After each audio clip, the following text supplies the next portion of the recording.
Good evening, everybody. I'd call to order here the regular scheduled meeting for the August school board here on August 9th, 2021 at 6:30 p.m. Marion, if you could, please do a roll call. Trevor Callahan, Here. Ryan Cooley, Here. Barb Peterson, Here. Jill Reed, here, Bill Monroe, Here. Mike Treader, Here. Marion Binney, here, 7 present. Thanks, Marion. Our first up would be an agenda approval. Make a motion to approve the agenda. Second. it. First by Ryan, a second by Jill. All in favor, say yes. Yes. Yes. Any noes? Passes 7-0. This evening, we'll start with some visitor comments. We'll start with a in person, and then I do have 2 submissions electronically. So, Ms. Kim Graves, if you would like to stand up. Hello. One thing to say is my boys are super excited about being back in person, being mask optional. They're junior and senior this year. And I talked a couple months ago about how this last year has been really hard on teenagers, and that to have your kids excited to go back to school as a junior and senior is actually just really exciting to see, and finishing out their last couple years strong. And we moved from Sun Prairie. Some of you don't know that, when the boys were in 3rd and 4th grade. So they fully consider themselves Bellevillians, but me and my husband are not. But we moved here for a small town and a local town where we knew the teachers knew us. Nate may or may not have had me on speed dial for a few years there. But my boys still love him. So, but just as we're going through this year, I'm really wanting to hope that communication stays open between family and the board, that decisions that are made with the children in mind, knowing that the things they went through. And even now, to have high schoolers that don't understand why high school is fun is really hard. It's really hard to say these are the best years of your life when they've not experienced that for the past year and a half. And then just one of the other things that I wanted to briefly talk about, there's a new book that the teachers will be studying called So You Want to Talk About Race. And I can attest that yes, we are Midwest white through and through. I'm just going to say it like it is. But my boys have been taught to appreciate people for who they are, not what they look like. And that is in whether it's skin color, whether it's disabilities. My children, if you are a person, they're going to know you before they judge you. And I think that speaks very highly of them, that they have friends of all colors. One of the concerning things, though, last year when they were home, I would sometimes hear some comments from some teachers, and I don't think they did it with bad intentions, but I know that my children took some of those comments differently. And some of the things, like, maybe we aren't going to say critical race theory, but we'll say we're going to examine the history and current laws in relation to race, or we're going to talk about organizations that control in law and justice. And I'm going to say America is perfect by no means, but my children have also been taught to love the country that they're in and to strive to do better. And I don't know that necessarily taking everything that is in our history and painting it a shade. So let me back up. So sometimes, like, things are written for us, not necessarily to us. And I think sometimes it's easy to say, well, this was written 200 years ago, and we put it in our limelight of something today, when maybe back then that's not how it, I don't know. I just want to be, as y'all are examining new books, to keep in mind that most of us parents are not okay with critical race theory being brought in. And so I do understand that there are differences and that people experience things differently, but that is something that, at least in our home, we have those open conversations. And I don't want my kids, and I know this happened more and more again, that they knew what their teacher believed about even politics. And for me, I would rather my children be shown how to think, not what to think. And we fully discussed these things in our house. Like I said, it did open up conversations in our house, but there were a few comments made that my children were like, I haven't done anything wrong. Why am I being looked at like I've done something wrong? And especially to have two teenage boys. And my boys, they are not perfect by any means, but we are raising them to be gentlemen even. If you know, they have manners. They're well respected with both by their teachers. And like I said, they are not perfect by any means. Nate, I know you can attest to this, but their hearts are good. And I just wanted to bring this up because it was a book. I've not fully looked into the book, but enough that it raised a little bit of red flags, and pairing that with what I heard from some teachers last year, I want to make sure that as you all are doing these things, that you're also keeping in mind the parents.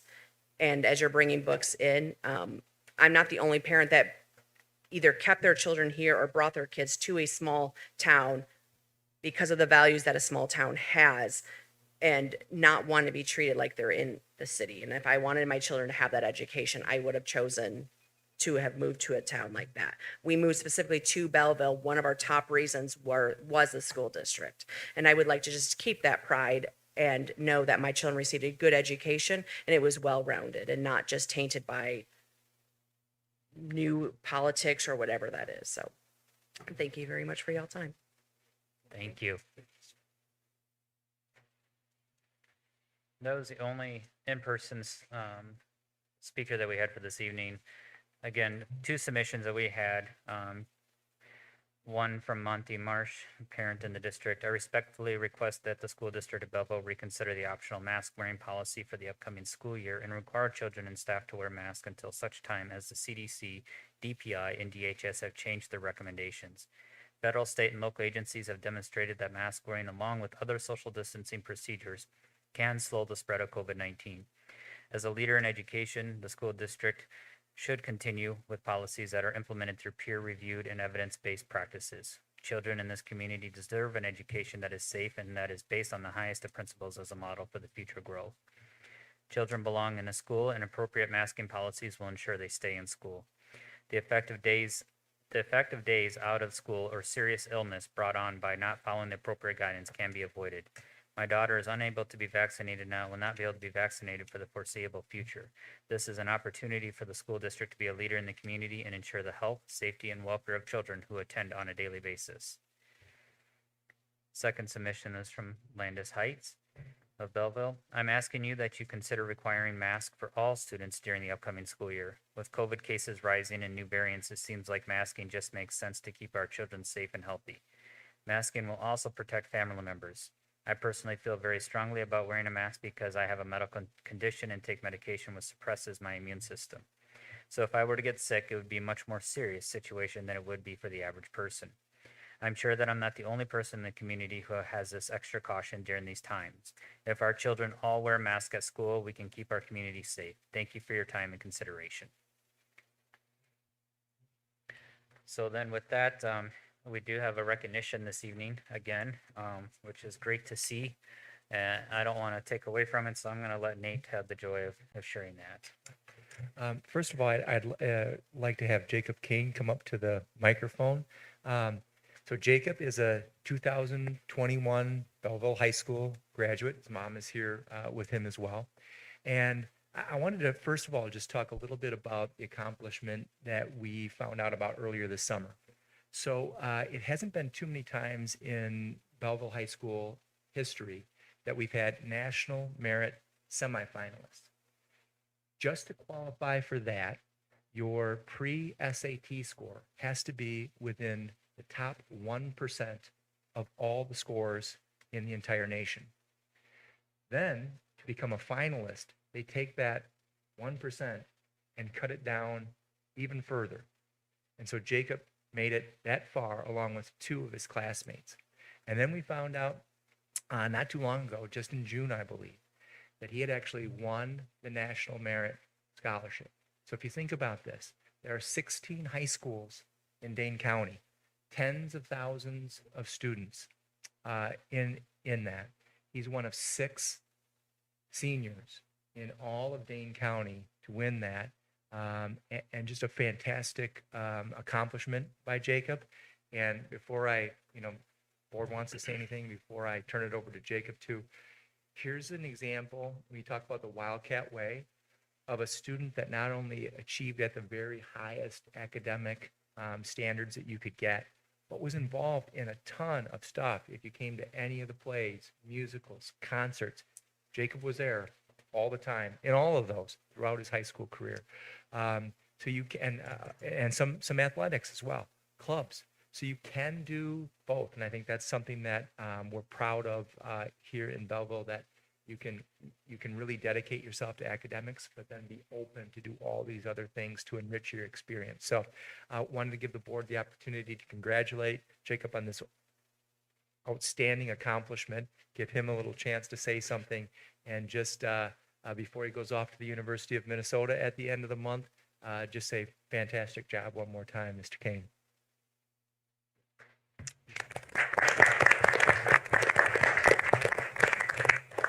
Did you want to say anything, Jacob? I wasn't told I was supposed to prepare anything. I don't know. I guess just thank you to the teachers and staff at Belleville here. It was really amazing. Thank you for the recognition tonight. It was just last month too that we recognized Jacob, or was it 2 months ago, for all his help with the IT side, right? No. No difference. No, I'm sorry, I got him mixed up, but It's here for the top 10 though. I that's believe. right. was That's here. okay. So sorry about that, Jacob. No, I mean it goes to show that the hard work and dedication when you're going after something and you stick to it, and you climb in that ladder and you make it to the top, and the recognition and the hard work pays off. So congratulations. Thank you. And I just want to point out that he's a really nice guy too. It's rare. So we all appreciate that. Anything else? Oh, just gonna say, same thing, Jacob. Just tremendous congratulations. It's really cool to see you achieve at that level, and it's been fun to watch over the years too. As with Cole being a good friend of yours, I've had a little bit more of an inside look on occasion with some of the athletics and just you guys getting together and doing whatever you do. So it's a huge achievement and something to be exceptionally proud of. So congratulations. Thank you. Congratulations, Jacob. And in addition to all your activities, you've held down a job as well. So congratulations. In fact, I had to check a couple of times if he could make it tonight because he wasn't sure if it was on the work schedule or not. So. So what are you going to study as a gopher? Astrophysics. Nice. Looking forward to it. They're lucky to have you. Yeah. Thank you. Yes. Thank you, Jacob, so much. Thanks Yeah, for coming thank you today. for coming in. Thank you.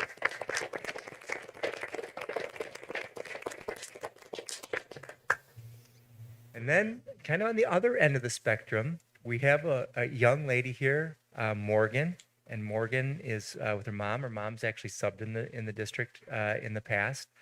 Some of you might be familiar with Morgan's story because during the inauguration, she had received some national acclaim. Was a very busy lady doing interviews for a while. I'm sure lots of calls to the house and requests, but was on national TV for one specific fundraiser that she was doing, and it was a virtual lemonade stand, and was able to bring some spotlight on food insecurity and raising some money for a local kitchen. And not only do we want to recognize that because we didn't have a lot of guests at that time during the school year, but also more recently, I learned from Morgan's mom that they had a fundraiser just this past weekend with an in-person lemonade stand. When Megan and I talked today about the amount that Morgan raised over the weekend, I could hardly believe it. But we wanted to, again, kind of look at students of our whole spectrum and, from those that are graduating to those that are still at the elementary school. And Morgan, I'm not sure if you want to talk a little bit about what happened this weekend and how much money you raised and maybe where it's going to. And I hear because of all of her interviews, she's quite well practiced at this kind of thing. Should I move this down?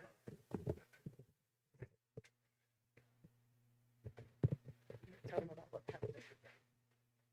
So I had my lemonade stand this weekend, and it was a very long way to get there because we had to wait almost a year.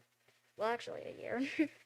And we had a lot of fun stuff there. We had lemonade and cookies. We had my dog, Sophie. Well, puppy, but she's really big. And we had balloon animals. We had a lot of stuff that I'm really happy that we can get to. $100,000. We raised $100,000 Not over the weekend, but in total. It's Yeah. 100,000 in total.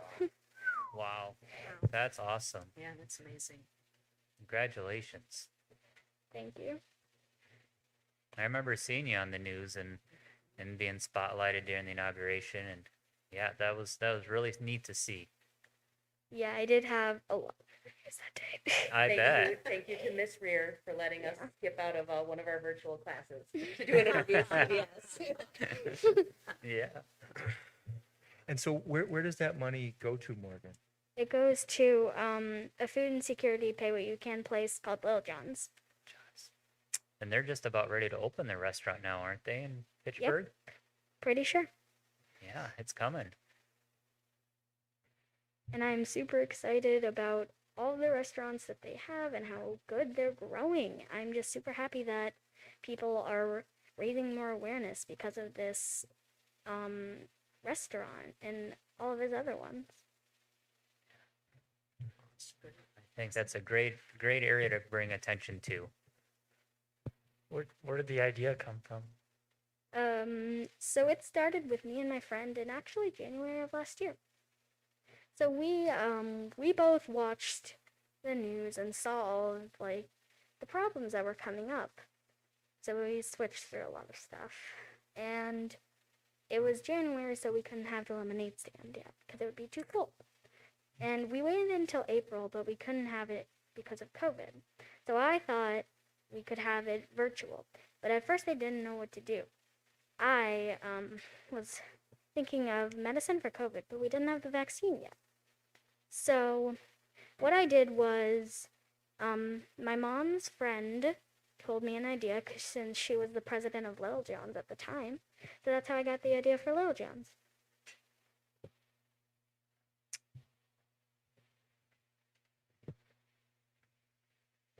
That's awesome. Well, thank you so much. And if you have another one, maybe we'll know about it and we can swing by it for those that haven't made it. And Megan, do you want to talk a little bit? That's one of the reasons that we wanted to have you here, just promote that one more time. It did go out to our staff, but where families, if they're interested, could go to donate. Yeah, there's a website. It's morganslemonade.com.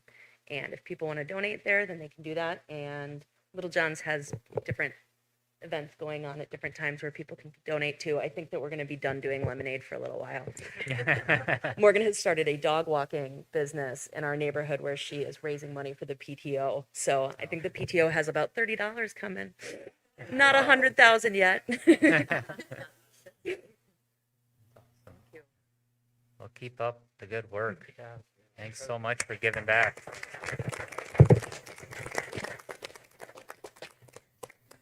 And again, we'll do our best throughout the school year to try to spotlight some of our highlights from our students and staff. So keep that up.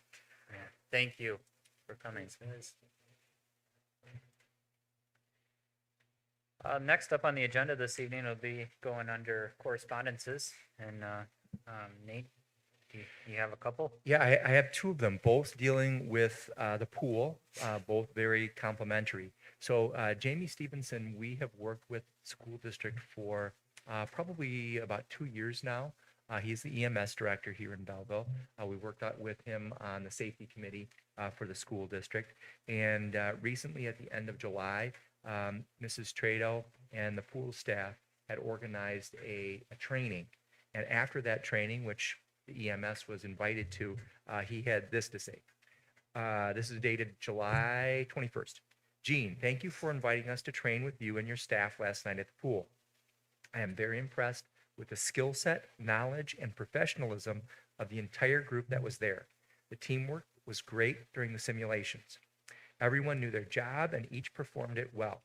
Our crew learned a lot and have a new appreciation for what lifeguards are responsible for. If an emergency were to happen at the pool, I have no doubt that the patient will receive excellent care from the group of skilled people working there. Be proud of your team. They are hard to come by and takes a lot of work to get a group of people to perform as well as the group last night. The community is lucky to have have a beautiful pool, and even luckier to have it staffed by such proficient people. Thanks again for the invite, and I look forward to working with you and your staff in the future. Sincerely, Jamie Stevenson, Chief of the Belleville Area EMS. So just fantastic. And as you know, a lot of Jean's guards are new and fairly young. So just an even bigger compliment to her and her staff that somebody from the outside, knowing what safety looks like, was able to see and recognize. The second email also has to do with the pool and some of our lifeguards. This one I found very interesting too, because this is not a parent within our district, but somebody outside the district that comes into Belleville for the pool swimming lessons. And so this is to Jean and Kelsey, and says, thank you for exchanging emails with me earlier this summer to help me get my 2 daughters and son signed up for swimming lessons. My daughters are in the 11 a.m. level 1 class, and then Desmond, her son, is in the 11 a.m. level 2B class. I do not live in Belleville, but my parents do. It was my mother who suggested signing my children up for swimming lessons at your pool this summer. Today was our first lesson. Again, this is dated July 19th. All 3 kids went into the pool a little uncertain. They haven't been swimming in over a year, and all 3 kids came out energetic, excited, and overjoyed. They could not wait to tell me how wonderful it was, how they loved their teachers, and how much they learned. At bedtime tonight, my girls told me they didn't know if they'd be able to fall asleep because they're so excited to wake up tomorrow and come back to do lessons. My son said his teacher explained and showed how to do the strokes clearly, helped him to understand how he could improve, and made him feel much more comfortable in the water. The anxious kid I saw head into the pool was transformed into a confident, excited kid, eager to learn more about during his 30-minute lesson. Also, please pass my gratitude on to your instructors who gave my kids so many positive applause and such encouragement today. And again, thanks so much. And this is from Liz, and I believe the last name is pronounced Stremikis. So just an awesome, again, a tribute to what's happening at the pool this summer and the job that Jean and her lifeguards are doing. Great. Mrs. Trado, did you want to say anything? We work hard, Yeah. and you're doing a great job. Thank you, Jean. You as well. Yes, Thanks thank for all you. your commitment too. All right, next up will be approval of the consent agenda. Just a reminder, we haven't reviewed this in a while, but just for public's knowledge as well, our adopted rules of parliamentary procedure, Robert's rules, provide for a consent agenda listing several items for the approval of the board by a single motion. Documentation concerning these items have been provided to all board members and the public in advance to assure an extensive and thorough review. Items may be removed from the consent agenda at the request of any board member. So with that, is there a motion to approve the consent agenda? I make a motion to approve the consent agenda. I'll second it. All right, first by Ryan, a second by Marion. All in favor, say yes. Yes. Yes. Any noes?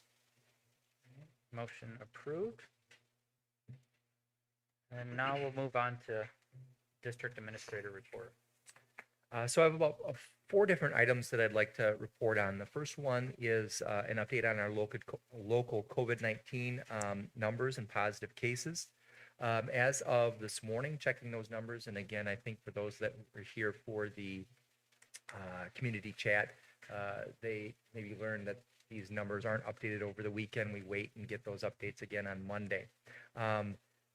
As of this morning, August 9th, there had been 6 positive COVID-19 cases in the school district, and it's a population of 5,804 since May 27th.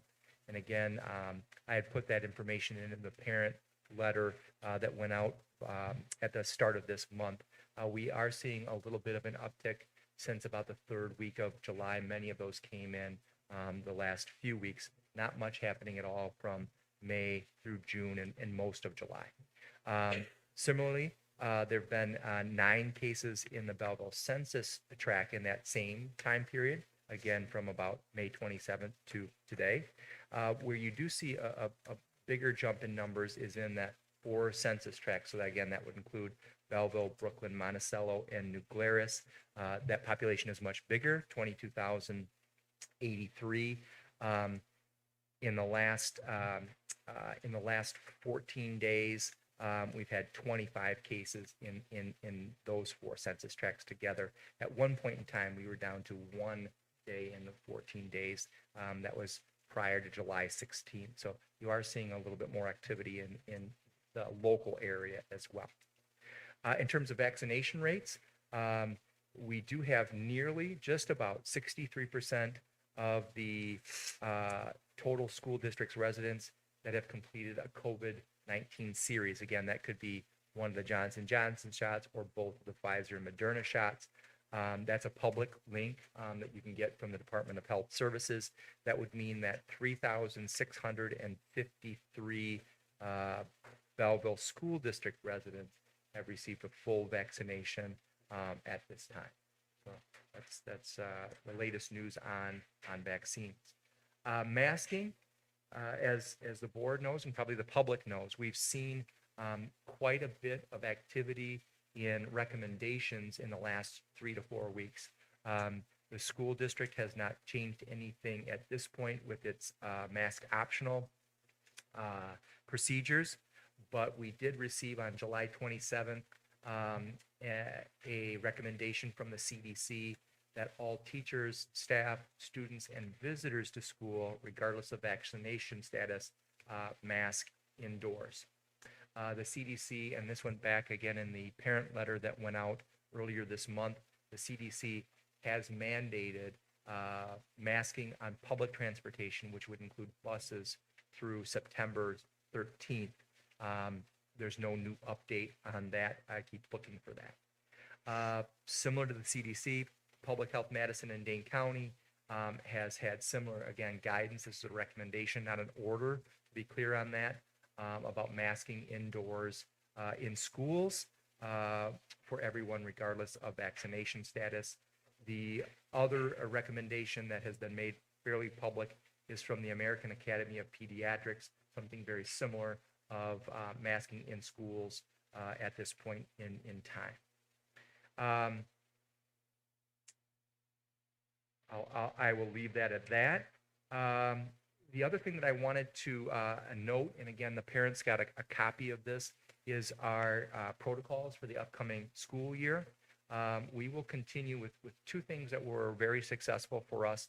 When you look back at our numbers from our all-in return in March until the end of the school year, except for a few issues with quarantines coming out of spring break, we really had a fairly safe and successful end of the school year. But we will continue to spray with vital oxide at the end of the day on high surface areas. Our custodial staff will continue to do that. And then again, we have had some really positive readings on our air ionization system that was installed early in 2021 when it was finalized. The custodial staff has already opened and cleaned those once. They'll do so once again to make sure everything is up and running with our air ionization system before the start of the school year as well. But that is the latest on COVID-19 cases, vaccination, masking, and then our protocols to start the school year. One of the things that you had mentioned previously was that the vaccination rate was for the entire population and not just eligible people. I did ask that question. Yeah, the Dane County nurses are still meeting, not as frequently as they had, but are meeting, and I'm still on those meetings. And I asked that specific question: is that, again, I'll see if I can repeat those numbers. Are those numbers out of the entire population in the school district? And again, that's everybody that lives in the school district, not just our students. And so the answer that I had gotten on one of those meetings was yes, that's for the entire school district, which would be the almost 63%. My question at that point was, or does that not take into account people that might not be eligible for a vaccine yet? And I was told that's for the entire school district as a whole.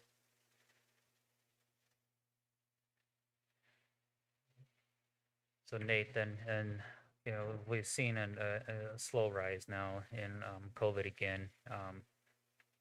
and we've got the, we've seen some of the recommendations coming out and everything, and I've seen some of the responses, all the responses that, that have come in from parents as of late, some for, against masking and everything. I guess it'd be in my opinion that, we reach back out and try to reassemble our medical team and obtain their input. The And medical advice. the medical advisory team and attain their input on what their stance would be and recommendation would be for a masking policy in effect for the start of the school year.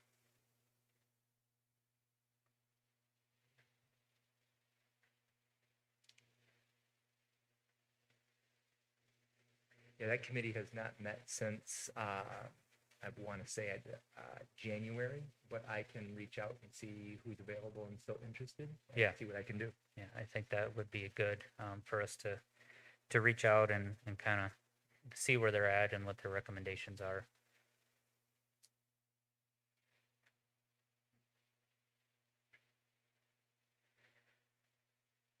Okay, any questions for Nate on his report from the board?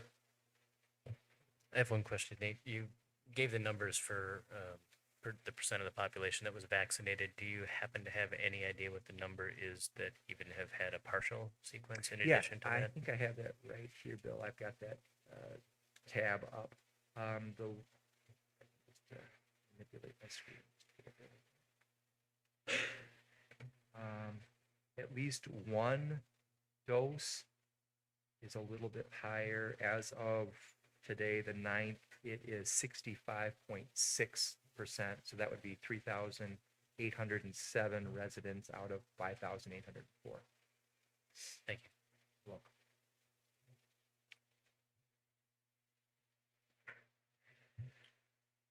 Okay, next we'll move on to the food service updates. And Ms. Stacy, let you come up and give us an update. And just as a reminder to the board for efficiency as well, when we've had reports, you've had those ahead of time, had a chance to read them. So I've asked the presenters, and that would include Marie tonight with communications, give kind of just a general overview, some highlights, and then if you have any questions, just to be considerate of time too. Hi, it's great to be back. I'm excited. Although I admit I'd like another month off, but that's okay. I'm excited to come back fully staffed, and I'll just do a quick overview. My staff is going to be in this next week. We're going to get our kitchens clean, get everything scrubbed down, sprayed, everything like that we need to. We've got menus done, we've got orders in, and we're rolling in for this next year. So we're really excited to see those kids come back through the line. As far as last year, that was a challenge in many ways. We've learned to MacGyverize. We've learned to do things some different ways that we're not normally doing. We take things, we tweak things, we learn, and we got our kids fed, so that was important. We did 126,971 meals. That's breakfast and lunch, whether that was served in the school, at school, or it was delivered out into the district by our bus drivers. And I know Janan's not here, but a huge thank you to her and her staff. They had those vans stacked pretty full and cars full, and we're delivering. So even in winter when we've had snow and not so nice weather. So like I said, we started out this past last August, and we're ready to go. We had the Dane County order, so we had to go virtual, which led us to do our deliveries.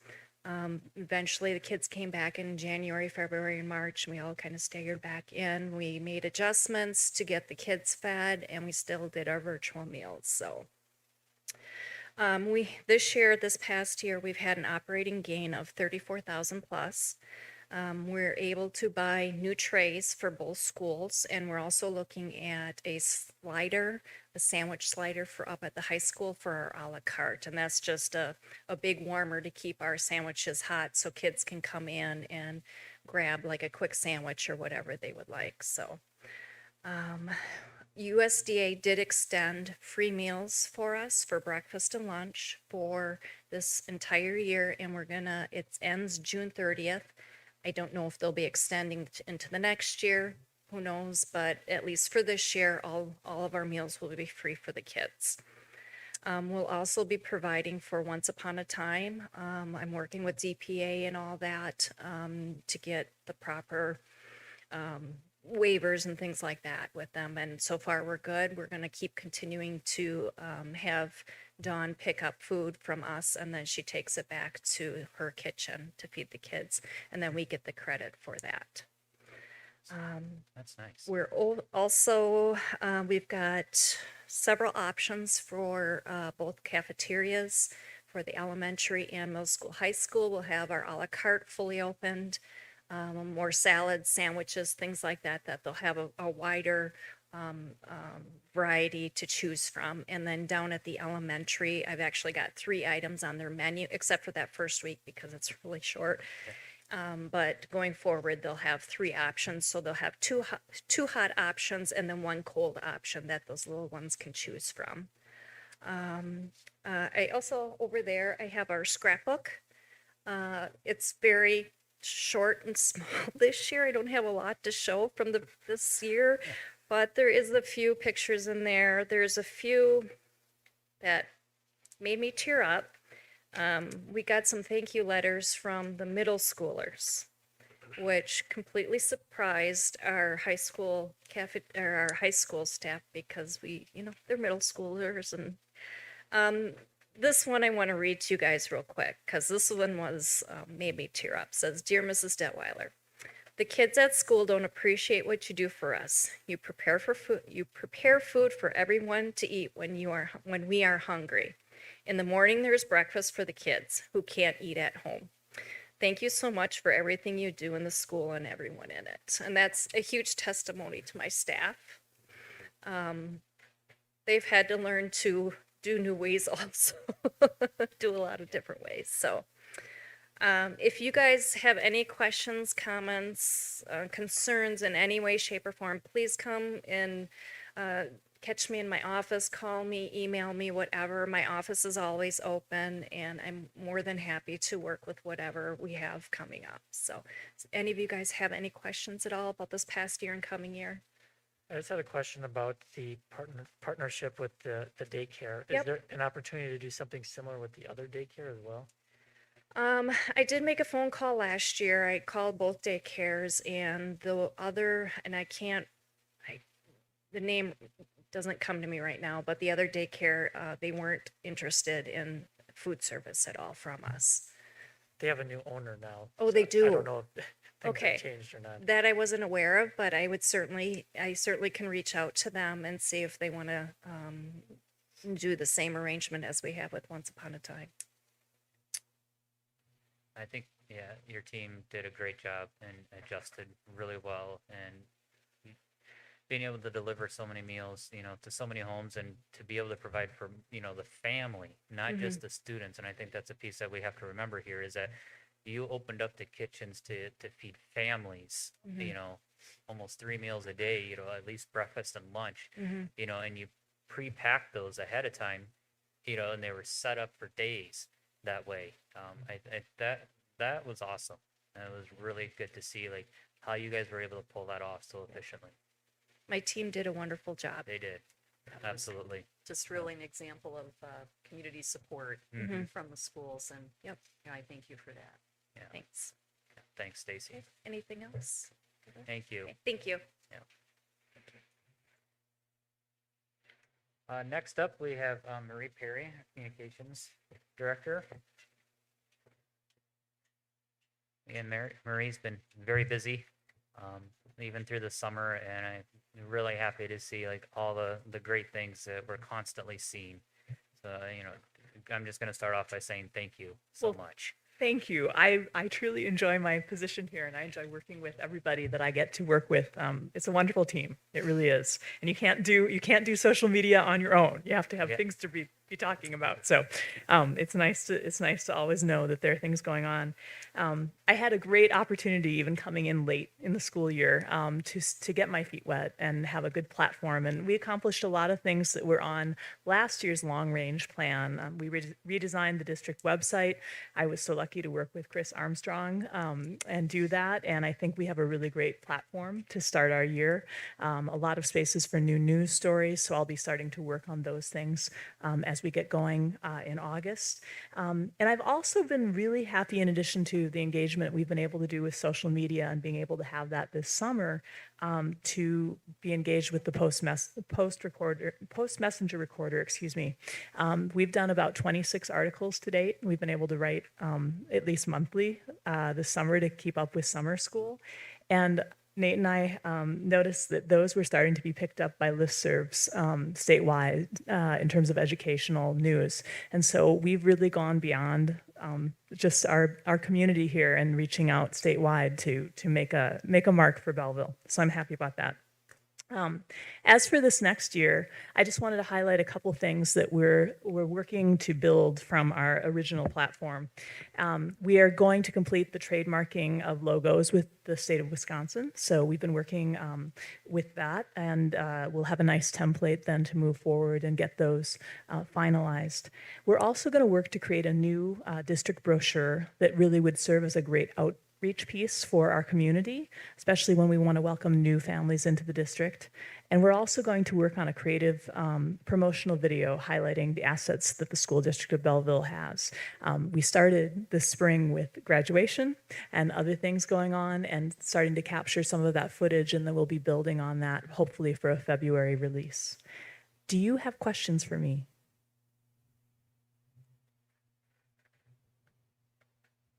I don't think so. Just keep up the great work. Yeah, no problem. Thank you. I appreciate it. Thank you.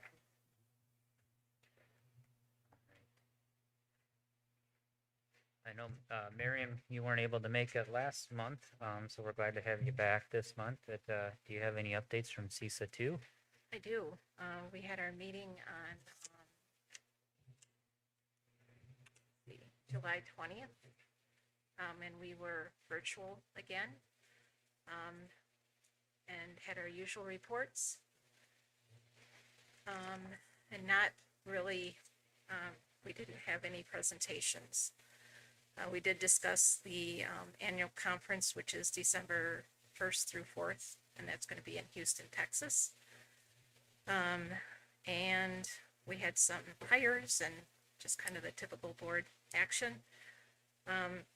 We did meet on our August 2nd. We had a special board meeting. It was closed session, but we actually got to see each other, which was fantastic. So, and our August meeting will be in person as well. So it's progress. So, Good. does anyone have any questions? So, no. Thanks, Marion. Thank you.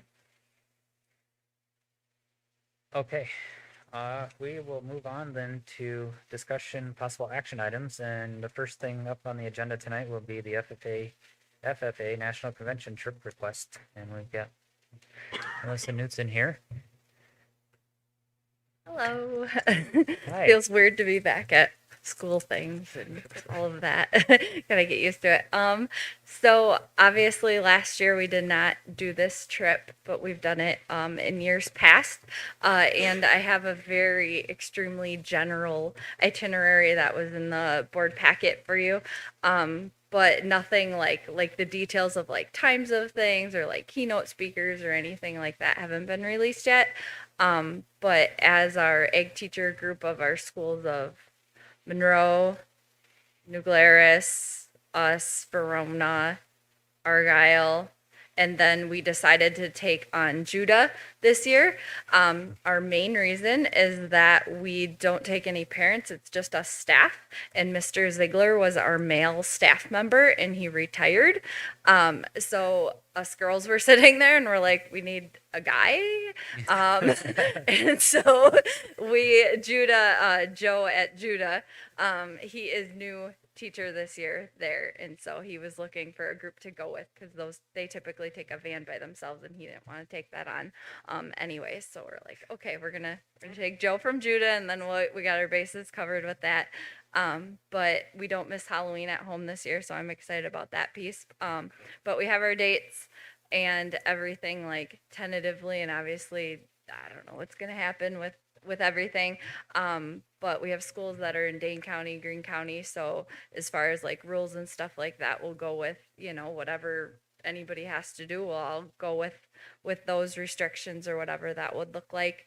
But from Belleville, we would be able to take up to 8 kids, and I don't foresee having any issue, especially the kids that didn't get to participate last year, being able to get 8 kids that would want to go. So. Question? I always I- look forward to the report that you Yeah. Yeah, bring back, so. yeah, and I liked the last time Lance and Trent, they did what they learned instead of a like play by play of each day, and I liked watching them make that. That was a good learning experience for them to put that all together too. Do you know who the entertainer is this year? Nope. We don't know very much. We know the dates, and I found out a new hurdle with all that's happened this last year and a half.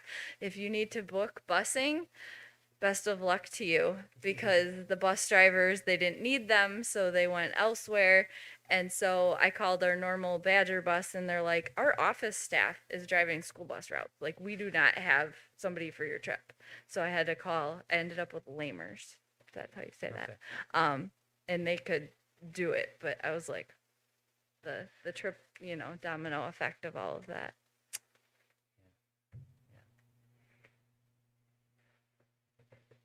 Well, if nobody has any further questions, does the board support a motion? I'll make a motion to approve the FFA's field trip to Indianapolis from October 27th through the 29th for the FFA National Convention. I'll second it. First by Ryan, a second by Marion. All in favor, say yes. Yes. Yes. Any noes? Our motion passes 7-0. Thank you.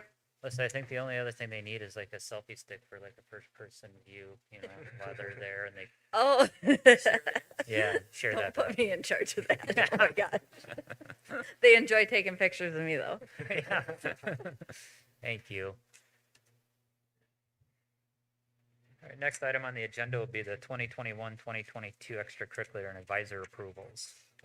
Again, a year ago at this time, we weren't sure what was going to run, what wasn't going to run. What we ended up with was some that ran fairly normally, some that didn't run at all, and then some that ran in a virtual format.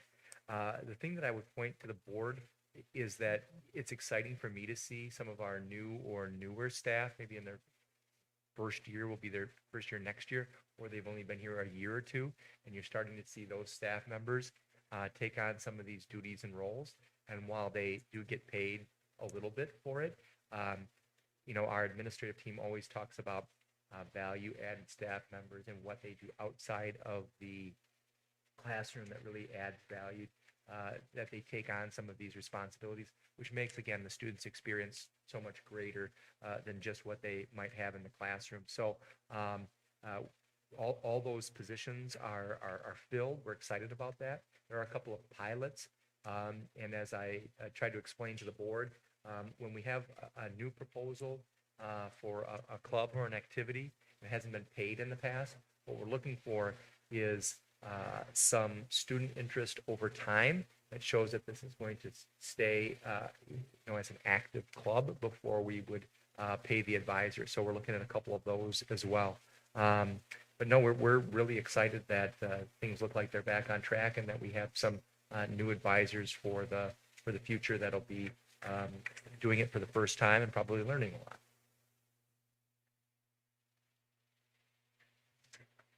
Are there any questions? I had a question about the person for the playing musical.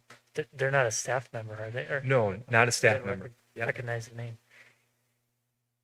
Yeah, That is a position, we were lucky there for a few years with Emma Vogel, but that's a position a few years back before Emma took it, that we had posted it in the newspaper, we had posted it on social media, we had posted it on weekend, everywhere we really could, and had very little interest, even calling people that we knew had done it in the past. Do you know anybody that might be doing things in Madison or the local area? So we're really lucky to find somebody that's got some experience that'll be doing both the fall one-act plays and then the spring musical. Nate, in a situation in which you're looking at possibly discontinuing an activity or a club, I'm wondering if it would be possible when you get to that point and you realize it's on life support, if it would be possible to send out maybe a notice, because there could be kids that might be interested in it but just haven't made the move, and if they knew Sure. that maybe there wouldn't be a possibility of it, participating, maybe they would come out of the woodwork. Sure. I mean, if that wouldn't be too much trouble to just maybe, I don't know, maybe in an announcement or something like that. Absolutely. Or, I know we don't have very many that fall off, but Okay. Yeah, point taken. We did have that. Unfortunately, Wayne and I were both here to experience that with cheerleading. It's just continued to diminish. And then we also have to look at what we pay the advisors, and could that money be used to pay an advisor of a club that's growing or has quite a few members already that we're not paying at that point in time. absolutely. Luckily for us, we had the dance team that kind of has replaced some of that. So. Yeah. Are there any other questions? If not, is there a motion to support? I will make a motion to approve the 2021-2022 extracurricular and advisor positions as presented. I'll second that. First by Marion, second by Mike. All in favor say yes. Yeah. Yes. Any noes? All right, motion passes 7-0. Moving forward at a steady pace here with 2021-2022 bus contract approvals. And I'll just, Melissa mentioned the problem that bus companies are having with drivers. If you've been listening to any radio, AM or FM, in the last month, you've probably heard multiple ads for drivers. And if you've looked in the papers, any of the local, I won't mention the names of them. She mentioned a couple, but it's a shortage. It is a limited amount of time in the morning and then in the afternoon. Somewhat of a thankless job. We are really lucky that we have our own drivers that live in our community, that know our kids, are connected to our community and our school. And so we're really lucky to have them. Even so, we know that we would like to have, be able to have more on staff that could sub. There's always a need for whether it's field trips, athletic events, again, subbing. Sometimes people would like to go on vacation and be able to do that within the school year and still take on a regular route. So we're still looking for drivers. We're just really fortunate to have those that we do.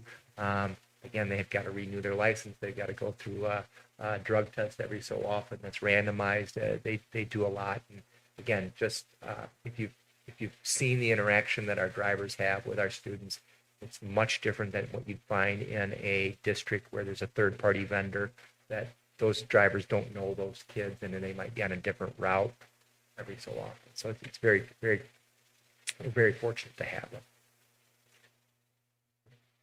Is there a motion to support? I'll make a motion to approve the 2021-2022 bus driver contracts. I'll second. First by Jill, a second by Ryan. All in favor? Yes. Any noes? And then if I could get some input from the board, one of the things that I made the board aware of is it's been, and Janan brought this to my attention, it's been about 8 years since there's been a raise with the bus drivers. Now, when that had happened, the bus drivers were pretty well compensated. In fact, what we're paying our veteran drivers is still really pretty competitive. They just haven't had a raise in 8 years. When you look at what, again, those other bus companies are offering, not other schools, other bus companies are offering, we're still in the ballpark. Where we have some discrepancy is Our newer drivers do not make that same amount. They're about $5 less per hour than our veteran drivers. And then we've got different rates. We've got a much lower rate for field trips, summer school routes, athletic routes. And again, when you think about like the field trips and athletic routes, some people would say, well, sometimes they're just sitting and waiting and they're getting paid for that. It is, but it's also a long route, and you're responsible for the bus and the kids and making sure that their bags are there when they come back and you're not parked illegally, those kinds of things. And so those also haven't been changed. And some of those are the same as van driver rates, which a van driver can drive without a commercial driver's license. So if the board is interested, I think we could get the negotiations committee, even just for an initial meeting. Again, that would be posted and open to hear from Janan and probably Roger Volk about what their thoughts are and how they might want to address or tweak that system. I think that makes sense. Yeah, it makes absolute sense. We've looked at some of the other areas of the district, for compensation throughout the last year. I think this is another prime area that we don't want to lose the drivers that we have either, and we really appreciate them. Okay, I can do that. We'll probably look at something in the fall, but yeah, fantastic. All right, moving on then 2021-2022 student activities and clubs handbook approval. And I would just add, Wayne's here tonight. As you know, because of what was happening last year with some us being virtual for the first semester and then hybrid for another portion of the year and then in person, there were not a lot of changes made to the activities and clubs handbook. Mike actually had found a couple of suggestions that I did talk to Heather and Wayne about that will be updated. There's a couple of clubs that tend to be cyclical. So for example, when you take something like if they're associated with a trip abroad, oftentimes some of those clubs might not do a lot until you get to the time where they might be fundraising for a trip. So that was something that Heather and Wayne and I talked about is, do they want to be listed as a club that stays on year to year and will meet yearly? And then we made one change to that hadn't been made, that the young politicians are now the young Samaritans. That's been a change for a little over a year, and that's been adopted as well. Remember that any kind of club activity is still subject to the pass list, which is the same with athletics. So those students that we want involved, if they want to be involved, they should be passing all their classes and keeping those grades up. So that's another reason that we have this in place. I'm not sure if you have questions for myself or Wayne. And Marion, I think you've got some edits, right? I have some edits. Okay. I'll drop those off with Wayne. So we had that with other handbooks. If there are going to be edits, didn't we kind of change the motion a little bit to allow those to also be? Yes, we did. Anybody remember how we changed it? I don't. They approve with changes. I don't. Marion, were those edits just like grammar punctuation edits, or was there language change? Not language change too much. There is something that needs to be clarified, just in regard to a year. Okay. And sometimes it was used as one parents, 1 year, and a year. So we should be consistent. So Sure. mostly consistency. Nothing that affects the content. Yeah, it doesn't affect the content, right? And I think that's how we worded it, kind of like last time, is we could make those edits as long as we weren't changing the content of the material. But to Barb's point, I don't remember exactly how we made that motion. Just say approve with changes. With Suggested suggested changes. Suggested edit. with suggested edits, yeah. Well, then I'll make a motion to approve the 2021-2022 student activities and clubs handbook with future changes. That works. That's the first by Ryan, I'll second Okay, a second by Marion. All in favor, say yes. Yes. Yes. Any noes? All right.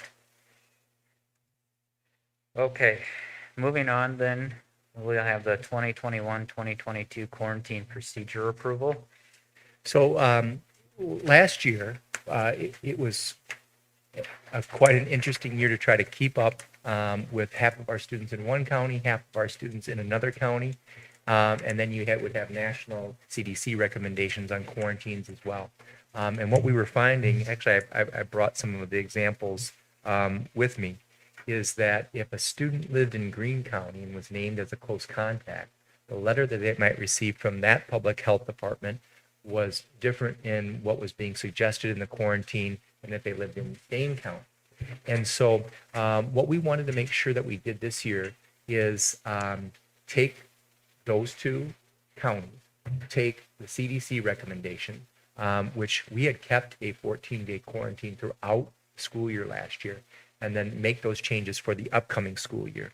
So this was also in the public site, but what you can see is really three different options. So if a student, again, those that are eligible for vaccines, and again, this follows along with the two counties and the CDC. But if a student is fully, or staff member is fully vaccinated, they're no longer considered a close contact and therefore would not have to quarantine unless they are symptomatic. The other major change is that students and staff who have been named a close contact and can get a PCR test now at day 6 or 7 after the day of exposure, and our nurse does help identify what that day of exposure is.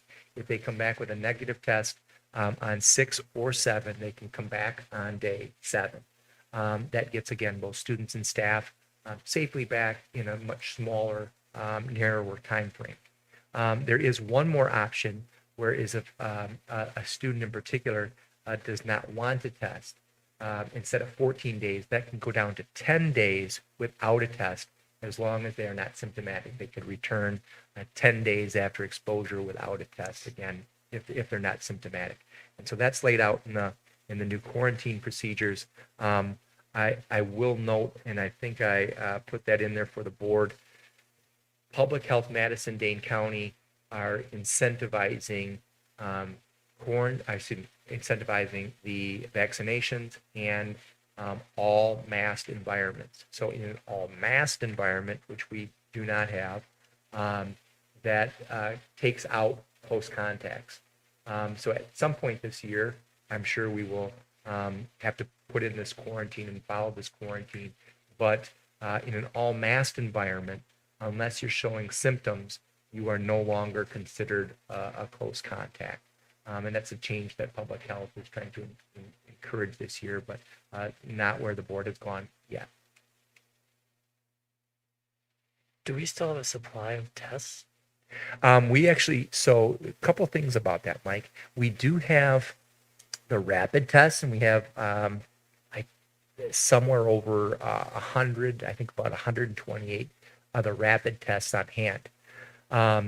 We have been introduced to a vendor that will do the PCR tests here.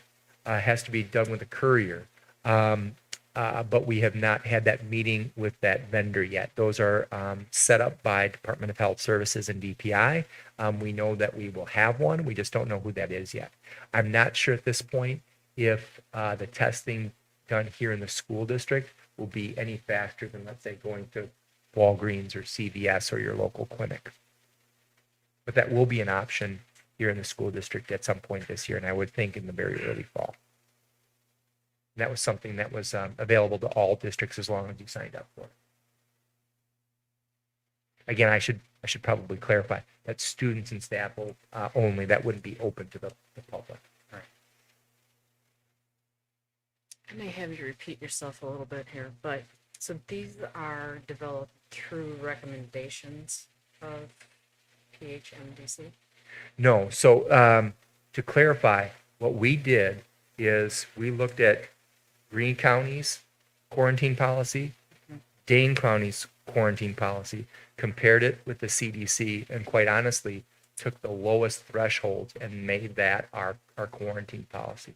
If you can imagine, that was, we did have some parents that were not happy that we were continuing to follow the 14-day quarantine last year, even after the CDC changed theirs. So ours will be right in line with what you see CDC, those three options.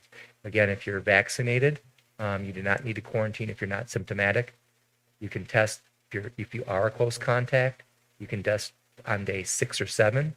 That's negative. You can come back on day 7, or you can come back after 10 days after exposure without a test, as long as you're not symptomatic.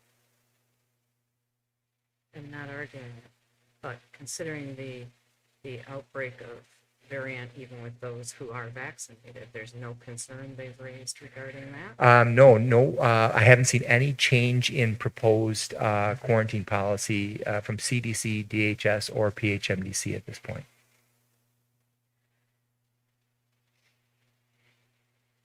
Could you speak a little more also to if everybody's masked, then there's no quarantining? Is that also a recommendation, did you say, from PHMDC?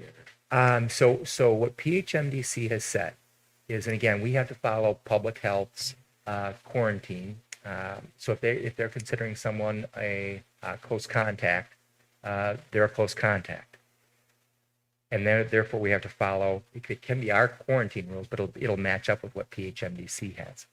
In an all masked environment, you are no longer considered a close contact. So let's say we have a student that's positive, and in the past, that student would have been, let's say, around somebody within, let's say, 3 feet for a half hour within a 24 period of time, which would have met that previous close contact definition.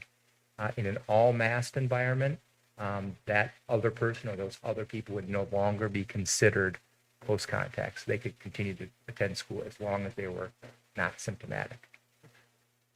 Otherwise, so that is a mandate then, not that's a recommendation. It's still a That was recommendation. more what I was trying to get. I We get- have, so you said you looked at the 3 and you came up with the least threshold, but then you said we have to go by public health. That's where I got lost. So I think we're mixing what a close contact is and what the quarantine is. Okay, If you're deemed a close contact, you have to quarantine. okay. Quarantine policy is what we're talking about now. So you have wiggle room on what your quarantine policy is, but not what a close contact definition is. Excellent, yes. Okay. I'm not done, but okay. Okay. Okay. I just want to write that down. Somewhere I read, it might have been on their website, that might have been in here, that if there is a 6-foot distance and under 15 minutes, there was still that in there. So is that also taken into consideration, that it wouldn't be a close contact Correct. Yeah, that's still part of the definition. Yeah. without masks? Yeah, That I is think still- there's a slight change, right, without math. There's still a slight change of, I think it's got to be greater than 15 minutes. I think that's one change that they made. Right, okay, all right. Okay, thanks. I had a question about the fully masked environment. Does that mean like if the entire second grade were masked, or does it mean the entire elementary school? The entire elementary school, unless you're not having any transitions or exposure during the day. I do know of one district that was looking at, I don't know where they've ended up. I know there's a lot of decisions in other districts being made tonight, looking at masked and unmasked classrooms. That's the only district that I'm aware of that was even considering something like that. And to clarify, this is just indoors. Just indoors, yep. Yeah. So far, even like Dr. Westergaard at DHS is not saying that there needs to be any masking outdoors. That would include large groups, athletics, anything like that. Recess. Recess, right.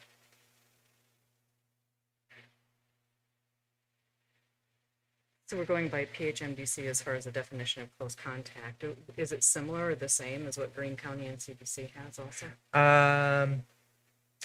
Yeah, honestly, we don't have a choice in that. I Right, mean, I'm curious. PHMDC is ours. I guess I don't just have an assumed you answer would've for looked you at on it that. with-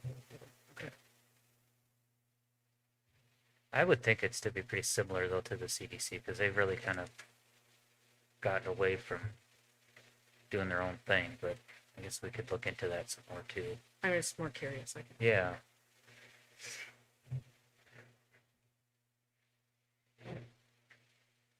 But I think that's where the incentive comes, for, trying to create those masked environments indoors for right now is to, that way you're not potentially taking out a number of kids and creating a burden for, them being home for 7 days. So I think that's, kind of brings me back to my point too. I think it reiterates the idea of, asking Nate to reach out to the medical advisory committee and Yeah. seeing what their recommendations are. there's definitely a tie, with the masking incentive. Yeah. Yeah. And just for point of clarification, the CDC is the same. It's 15 minutes or more within 6 feet if you're unmasked, and masked is the exception. So if you're masked, there's no close contact.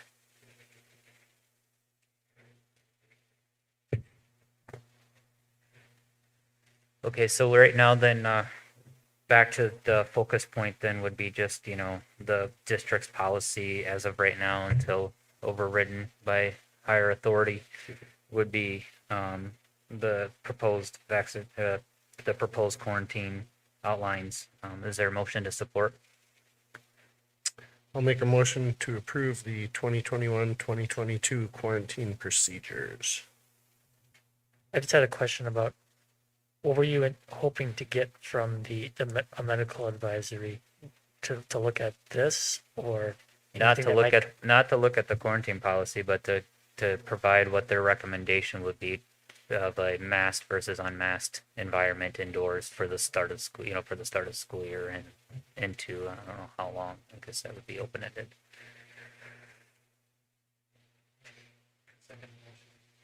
All right, a second by Bill.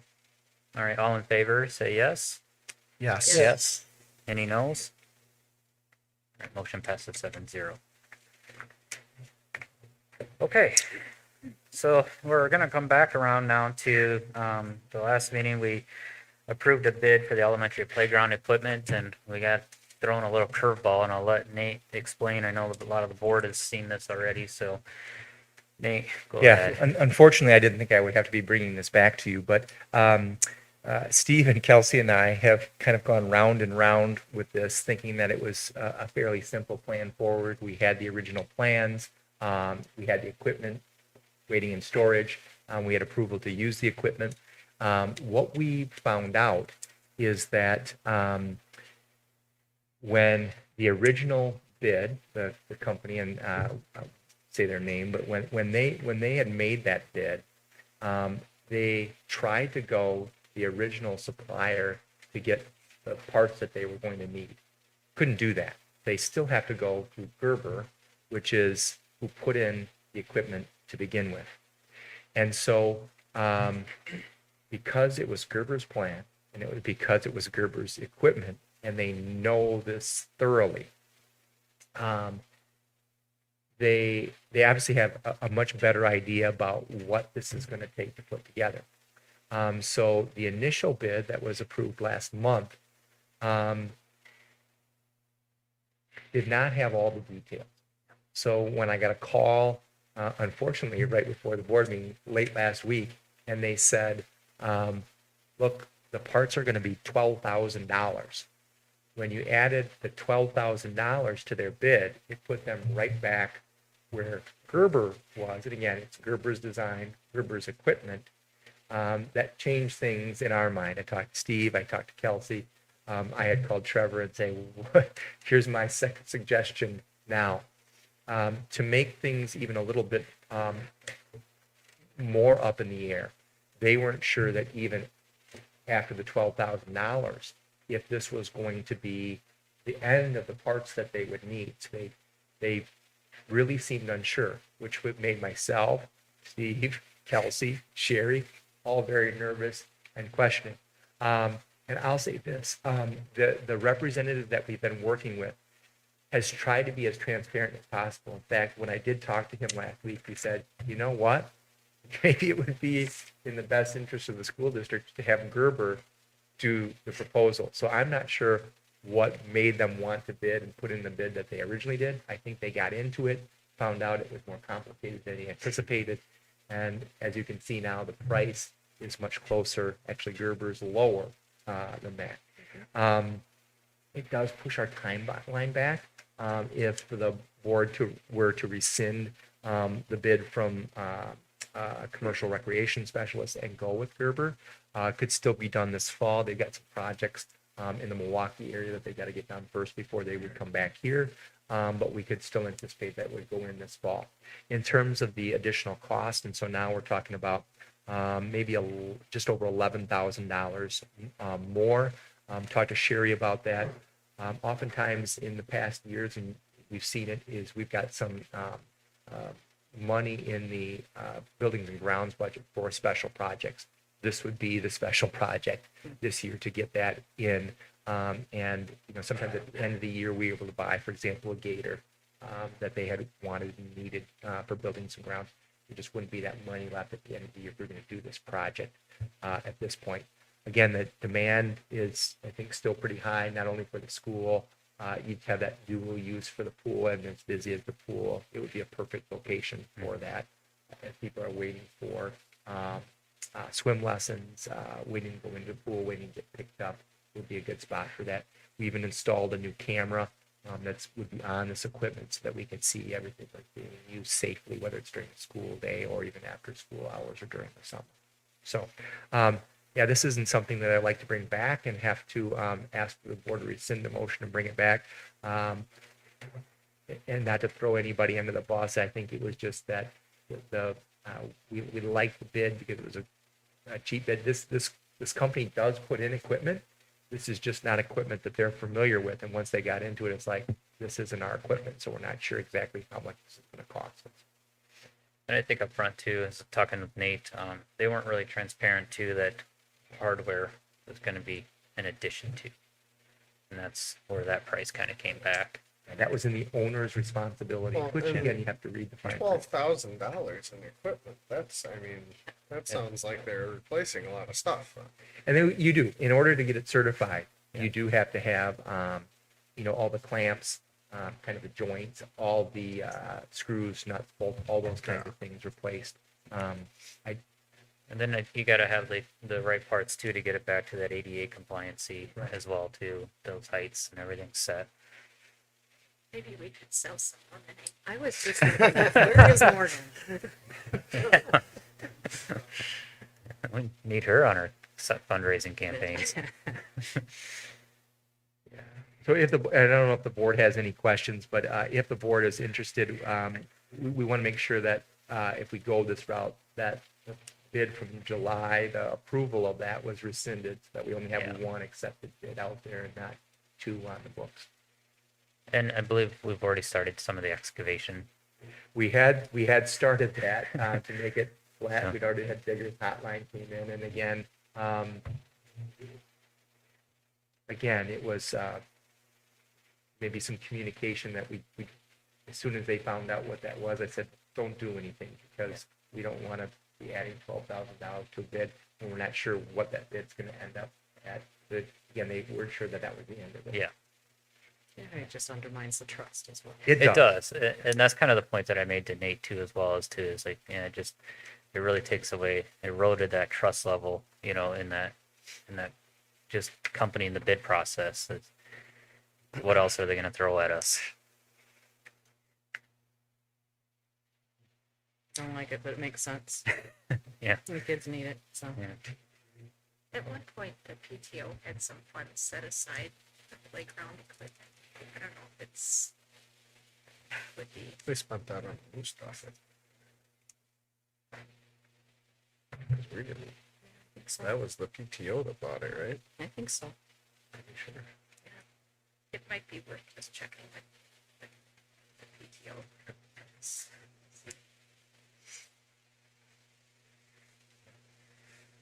Ryan, do you want to start by rescinding that then? Alright. Make a motion to rescind approval of the bid from Commercial Recreation Specialist to reinstall playground equipment on school district property. Jill, you seconded it. Do you want to second it again? Sure, I'll second. Okay. All right.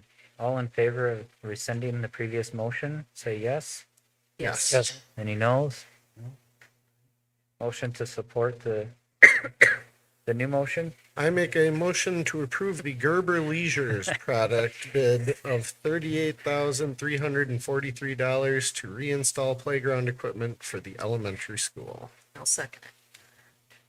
Got a first by Ryan, a second by Jill. All in favor, say yes. Yes. Yes. Any noes? All right, perfect.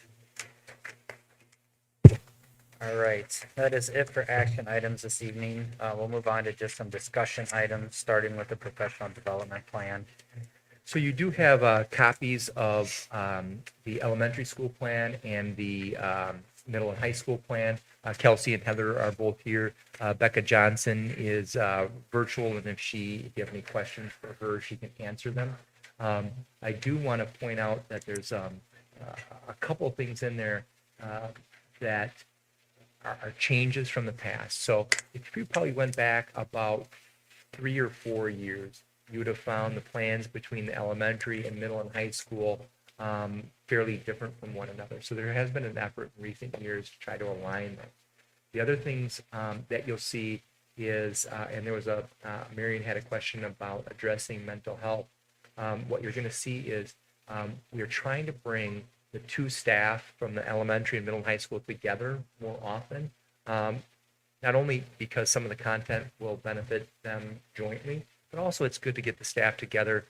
They don't see each other that often, and it's good for camaraderie, for bonding, just to get to know each other a little bit better, that they have those times together. So all those Mondays, that'll be the first session, will be from the student services team. Again, that's the counselors, school psychologist, nurse, and then of course backup. The other thing that you'll see is a theme on professional learning communities, and I think the board, if you've looked at what's happened recently, sometimes the district has gone to outside experts, and sometimes that can be great, but typically if you're not going to bring an outside expert in on a regular basis, we call it like a one and done, right? They come in one day, they're gone the next. There's nobody there to monitor. Did things get implemented? Did they not? And so the movement that I think you're going to see the district go to with PLCs is one where we're relying a lot on our own collaboration and our own internal knowledge and experience to work together to make things better. And I did provide for the board. The DeFores are very famous in the educational world, but basically there's a couple of questions that they always ask when teams come together. First of all, there's got to be data, and then they ask, is there learning happening, and how do we know that that's happening? Another big question that they always ask is, what do we want our students to learn? And if they're not learning, what are we going to do about that? Now, it could be on both ends of the spectrum, too. It could be if a student is behind in not learning. It could be a kid that might be bored in class. I already know all this stuff. Now what are you going to do with it? So that's one of the emphasis between the staffs at both buildings is to really start to invest a little bit more time, energy, and resources into PLCs, and that will start with the administrative team. The other thing that you're going to see too is more with curriculum alignment. You can see that on both plans. That's working really K-12. And one of the things that you started to hear about maybe about 10 years ago is one thing that you know is going to move the sticks in terms of test scores, student learning, is that you've got what's called a guaranteed and viable curriculum that you know kids are going to go through and get certain things in certain grade levels, and you can count on that it's not teacher dependent. Who they have one year, I'm going to learn more than if I had another teacher. So those are a couple of the themes that you're going to see. And the other thing that we just want to acknowledge with the board and with our parents is we recognize that we've got time every month. We're very thankful for that. So we want to make the most of that time that we have on the Mondays every month, and then with professional time, those after schools opportunities on Wednesday. So I'm not sure if you've got questions for Becca or Kelsey or Heather.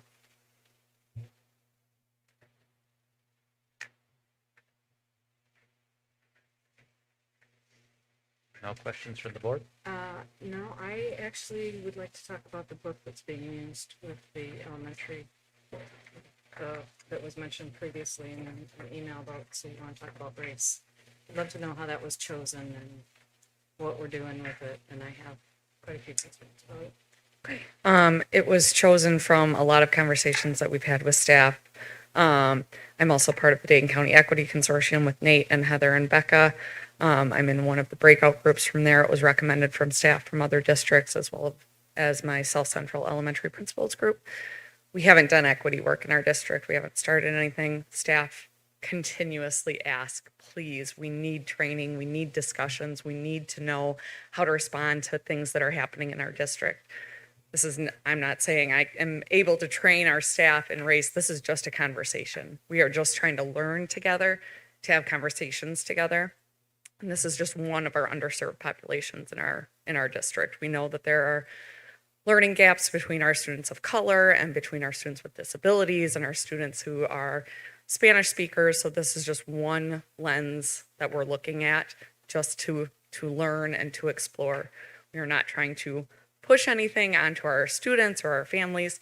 Staff is asking for this, and we know that we need to grow and learn in this area. So it's just one avenue we know that we need to grow and learn in.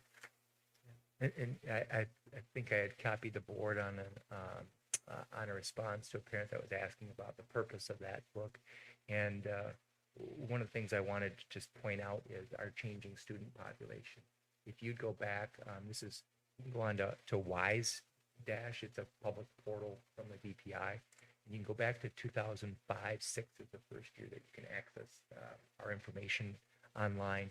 And our percentage of students of color at that point was about 3%, 97% white, 3% students of color. In 2020-21, it was 15%. So our student population is changing, and I think that's what you're hearing from Kelsey's staff is that asking for some opportunities to learn about how we can change with it.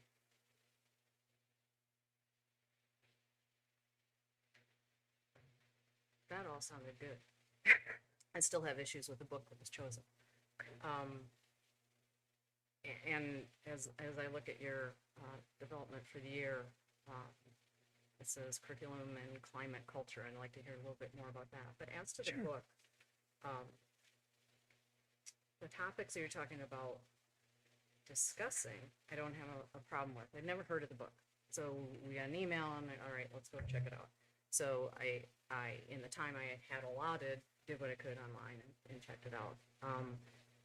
Currently in our culture, critical race theory is becoming a really hot topic. And I'll tell you what, after last year, I would really like us to have a calm, all of us kumbaya, and let's move forward and have excellence in academics and move forward. I see this as possibly being a problem for that. I zipped off a couple of reviews of the book, which I have not read. But let me just point out a couple of things that add to why I would have problems with it. This review is from Kirkus Reviews. Don't exactly know about them either. But the beginning of it says, in her feisty debut book, and I cannot say her name properly, she, essayist, blogger, and editor-at-large at the Establishment magazine, writes from the perspective of a Black, queer, middle-class, college-educated woman living in a white supremacist country. That's a little bit different to me than talking about racial issues or adjusting to the needs of our kids that are in our district. The term social justice comes up quite often. That is a red flag to me, and veering off of what I just heard both of you saying the goal is. At the end of this, it says, after devoting most of the book to talking, She finishes with a chapter on action and its urgency. Action includes pressing for reform in schools, unions, and local governments, boycotting businesses that exploit people of color, contributing money to social justice organizations, and most of all, voting for candidates who make diversity, inclusion, and racial justice a priority. All of a sudden, it's political. And I just am questioning why that has a place of all the things that we could be bringing for our teachers to better help them prepare. I'm guessing there's better literature out there that we could glean from. I know it's a New York top seller. That doesn't make it a good book per se. I don't think any book is going to completely meet our needs either. All books would have pros and cons to them, and we're not going to follow this to a T and do exactly everything that it suggests. It's a conversation starter. It's not a heavy read. If you've tried to read any other books like White Fragility or anything like that, they're heavy. I mean, it's a heavy topic. This one is not as heavy as some of those. It's taking us an entire year to get through this, if you saw in my plan. So we're not taking it lightly. We're not trying to rush through this to go to the next step, to do the next thing. We're just having conversations. Nothing in this, I have no agenda, I have no plan. We are just starting the conversation with a book that is getting us started having conversations for our underserved kids. And I can't do that with a book for our students of color that doesn't address color. So. Sure. And Kelsey, I know you to be a good person with the best interests of these kids in mind, but this book is totally focused on white privilege, which is divisive and does not get us to the point of or focus on those goals that you and Nate just recommended. I would strongly recommend we look for another book to use.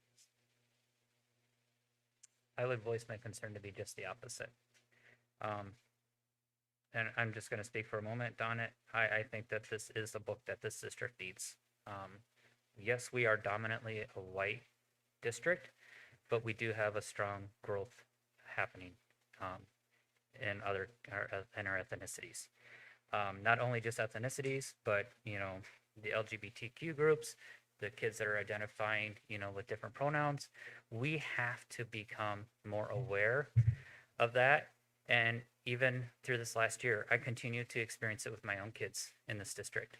We have to do more to train our staff with microaggressions. There are so many different things out there that we see, that I've experienced, that my wife has experienced within this district, that we never thought we would be dealing with. But yet here we are dealing with this.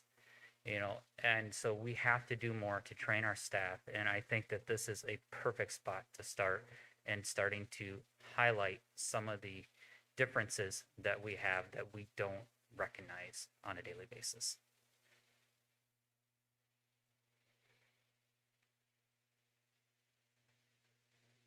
My opinion.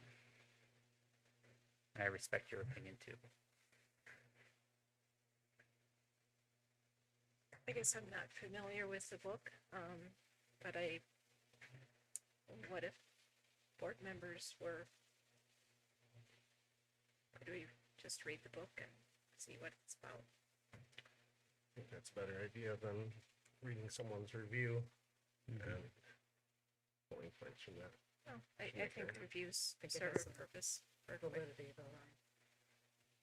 Yeah, it gets you a start, but to form a proper opinion, you would probably need to read the book for yourself. And yeah, I find it hard to dismiss something just based on what we hear about it. I'm not saying that this is the right book or something, but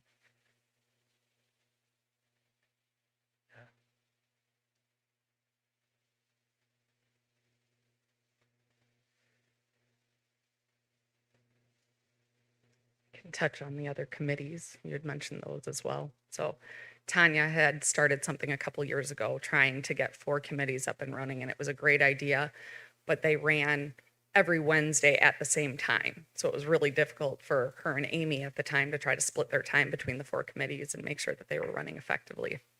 So the 4 that we have are Guiding Coalition, which is kind of like a building leadership team, but more so what are the things that need to happen in our building to move us forward, and how is that led by the staff, not me telling the staff what needs to happen, but how does it come from analyzing our data, the staff realizing what needs to happen. pushing that work forward. So some of the work we've already done this summer is on our school improvement plan. In the past, we've created those plans after the school year starts. So we're trying to get a jump on that for staff, creating our goals for the year to reach that 1-year growth for every student in math and reading. So we're starting that process already. Second one is PBIS. So that one, it's all about our culture as well in terms of how we teach students behaviors, how we reward them for those behaviors, and how we work with students that maybe haven't understood and mastered those expectations yet. Next one is the climate and culture. And the other piece that we're adding to that is community partnerships this year. So one of my goals for Mr. Perry this year was how do I form more community partnerships at the elementary school? A lot of that is just through parents trying to get them into the building. But we have some community partnerships with the Kiwanis and things like that. But in the past, climate and culture has kind of been just for the staff. How do we create a really positive climate and culture for us to get to know each other, to spend time together? But now I'm stretching that a little bit further. So how do we bring our community in more? How do we get out into the community? PBIS has already done a little bit of work with some ideas on volunteer days and mimicking some things that Monticello's done. So that committee is going to take that over and try to figure out how to match up some more community partnerships. And then the fourth one is our curriculum. So as Mr. Perry talked about, we'll be focusing on social studies at the beginning of the year and then kind of transitioning into our ELA review for that curriculum as well. So 2 of those will meet the first Wednesday of every month, and then the other 2 will meet the third Wednesday of every month. So then Melissa and I can split our time to make sure that we're represented on all those committees and helping while those are going on. So those Wednesdays where we already have time committed, second one will be a staff meeting, and then the fourth one will be our book study. I got a question for you. Do you have an idea for a different book or like a curriculum or something like that that would be better to use? Or just like you don't like what you hear about First this I one? heard about this is when I saw it on the agenda, so no, I haven't prepared anything. Are we afraid to talk about race? I mean, are we afraid to talk about the injustices that even happen within our own district? Is that the concern here? Are you directing at me? 'Cause No, I'm not. I'm asking the board as a whole. No, I'm sorry. I'm not. I'm asking the board. This is long overdue. Yeah, I mean, yeah, I'm just gonna throw it out there because I'm not afraid to ask it. You know, I think our district is lagging behind, and I've had conversations with Nate about this. And when it comes to equity for all, we can't give equity to all if we can't address race, and we have to, because we are a modern society that for some reason still looks to the past way too much and you know, and calls on the past, and that's how things play out. And for me, it's hearing Kelsey tell us that the staff have been asking for some professional development in this area, so they are better equipped. I mean, is what I'm hearing. In No, all of I'm very sympathetic to that. in the many interviews I've been doing this spring and summer as well, most candidates ask me what kind of professional development our district holds around equity as well. And so what our plan is moving forward with that piece also. So that's something that new candidates are also looking for development in.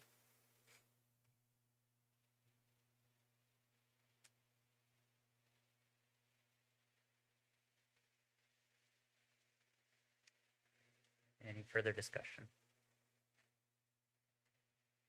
I guess I'd like to read the book and just see.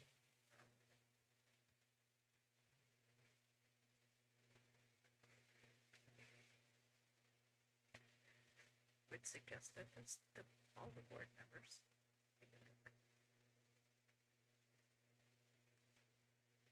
I think that's a good suggestion, but so I guess what my question then comes down to is that this isn't an action item. This isn't stopping the admin team from moving forward. And I'd hate to see, you know, us quell, you know, thoughts and collaboration when we got staff that are asking for this. So I'll leave it at that. And Question, do we typically approve professional development plans, or do we leave that up to the admin team? It's up to the admin team. Yeah, That's what I thought. and that's kind of where I was getting to. So I guess, yeah, it's an admin team decision. Same way. On the next item for the agenda tonight is a 2021-2022 budget draft. I believe Sherry. Yeah, Sherry is here. We don't have obviously a lot of information. We've got the start of the 2020-21 budget. When you look at like the timeline, it actually takes us quite a bit into July to finalize the previous fiscal year. So as we start to plan out what the following year is going to look like, we're really just now starting to get some pretty good ideas about what the 21-22 budget will look like. And it provided an overview for the board. Sherry, I think, did a really nice job, and again, that's public on what some of the changes have been made that will mean to the district. Probably one that will continue to come up September, October when we have our annual meeting is on funding. And this goes, I know Mrs. Yoder used to talk about this quite a bit, but in this case, it does look like our state aid will be going down. And so you're only getting funds in two ways, either state aid or your tax levy. And so if state aid is going to be down, we want to keep the same level of funding that we had. That means that the levy would have to rise some. Our per pupil funding, and you've probably heard quite a bit about this in the news recently, is going to be flat. Again, from one year to the next, in about a $13 million budget, we might be looking at a couple $1,000s more than we received last year.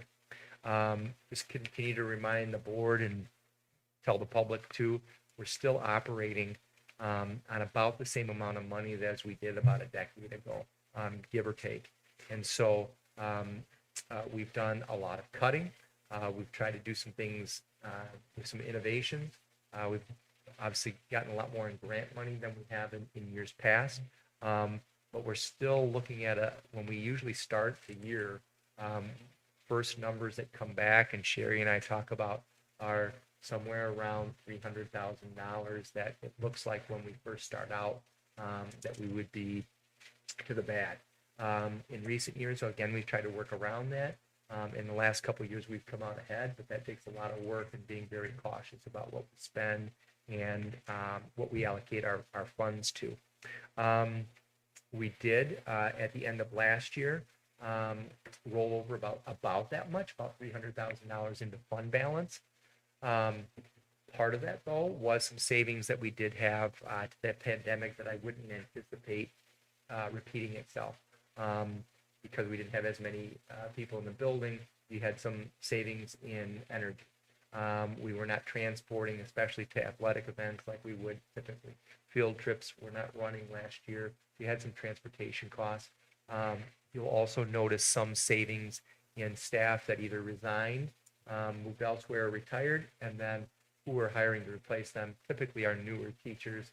That's not by design, it's just who's in our pool, who we think is going to be a good fit. So there are some cost savings there. Still a lot of unknowns. You'll still hear a lot about this as we come up to the annual meeting in October, but we'll be very cautious and conservative until we have a better handle on what that budget will actually look like. So I'm not sure if you have questions. Sherry did a fantastic job with that summary and what we know so far, but I'm sure if you have questions for myself or Sherry.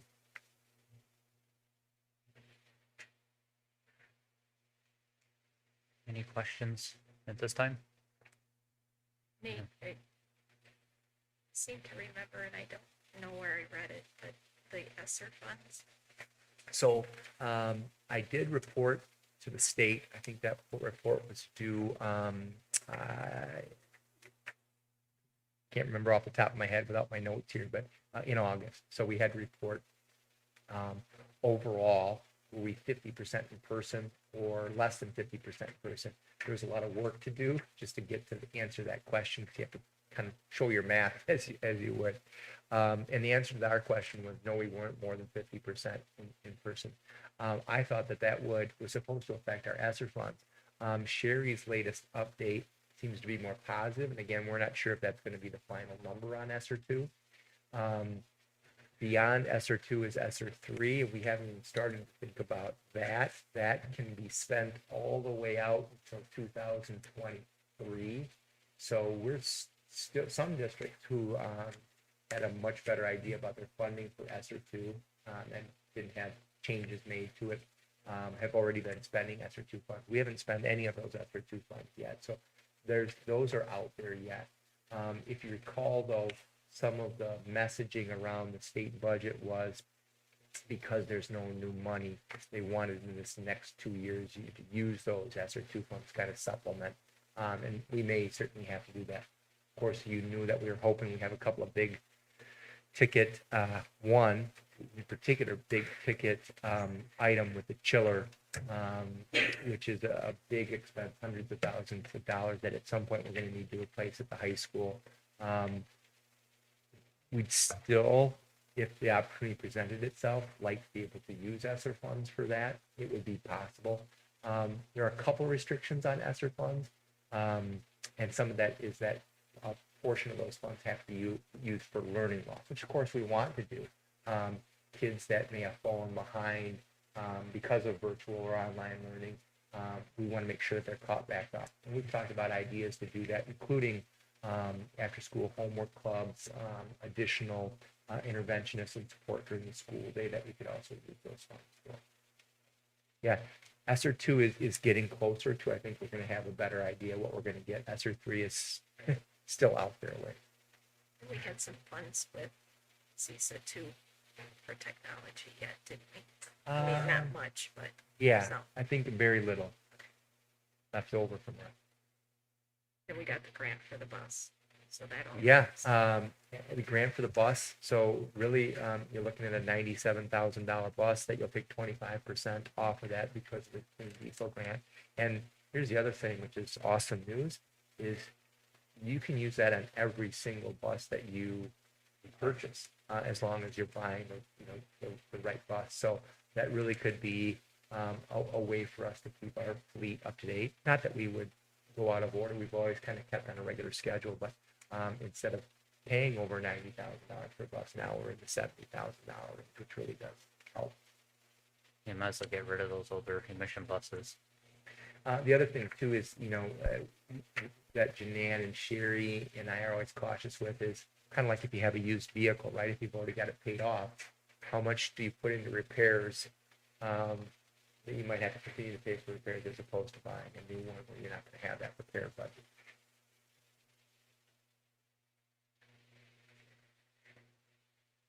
Any other questions on the budget? Right, next item up on the agenda for tonight is review of policy 8310 on public records. I'm gonna ask that we table this for this evening and look at this down the road. And the conversation I had with Nate was that before we have this conversation and any outcomes that may come of the conversation, we want to have a little bit more data brought to the table for the board to be presented with a more time period in the number of public record requests that we've had instead of just a narrow period. We want to look at a much larger period to see, are we just looking at a blip at time, or are we looking, or is this an average, and is this something that the board needs to look at? So I just asked that we table that for this evening. I think one thing that'd be interesting to know would be the amount of time spent on some of these.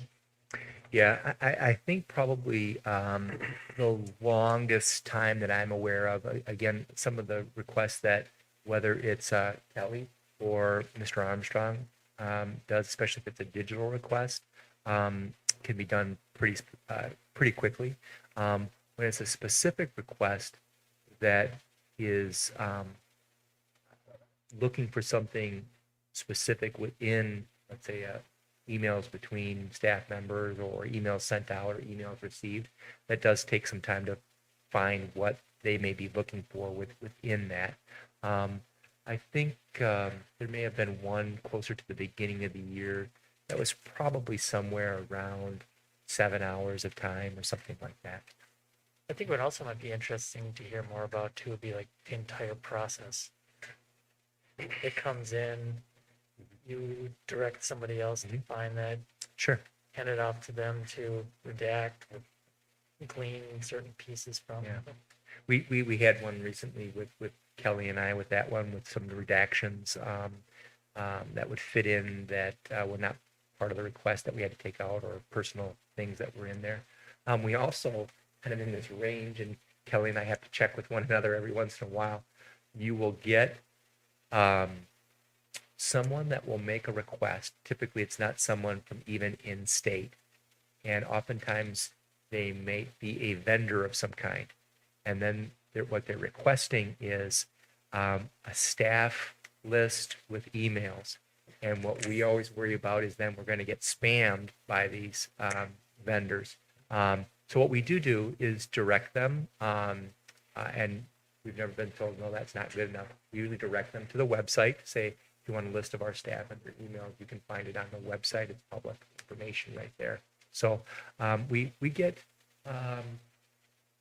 probably one of those a month. I would say several a year where we've got somebody that's looking to try to email our staff. Or I think they're probably trying to sell something would be my guess in how the email is worded.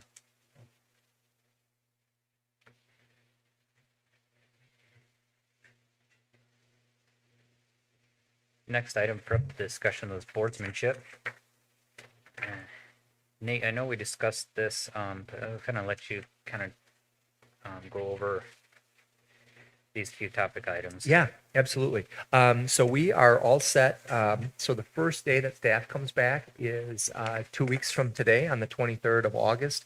And I've already received a couple of confirmations that we'll be able to have some board members there. The other thing that we're trying to do, again, try to bring the staff together and not necessarily mix things up, but to get staff to realize that there's another part of the district is to actually have this opening cookout for lunch on the first day at the elementary school in their cafeteria. Oftentimes what happens is we use the auditorium here, so all the staff comes here, we have breakfast or lunch, and then they tend to stay here. Where a lot of our staff probably don't know the elementary, especially as nice as it is. And again, not to have the elementary staff move all the time, to have the middle and high school staff go down and have a meal there. So I think that will be great. Stacy, as you know, is back and working, as you heard from her tonight.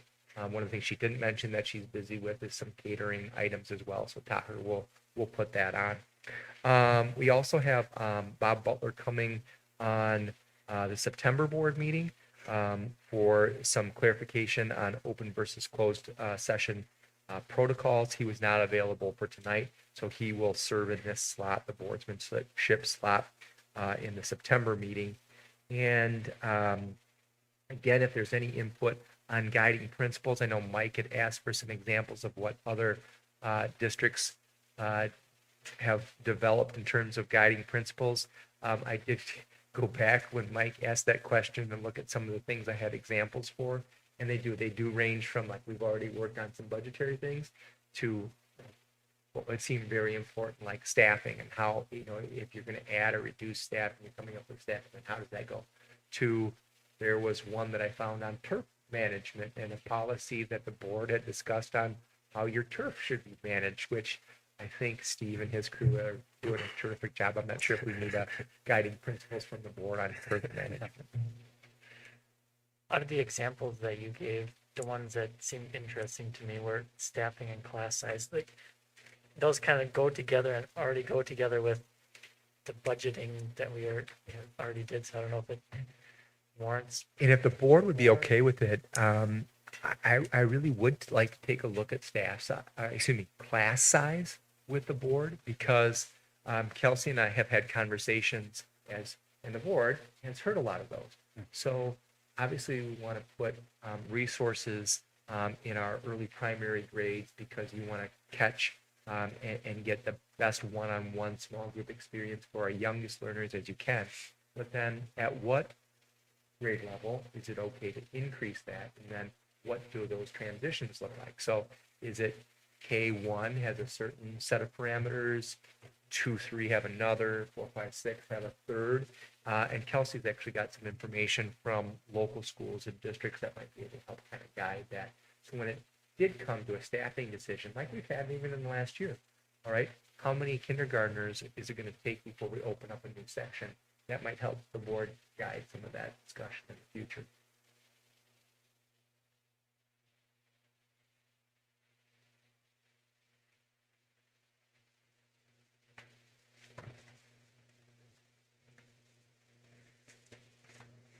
Okay, future agenda items.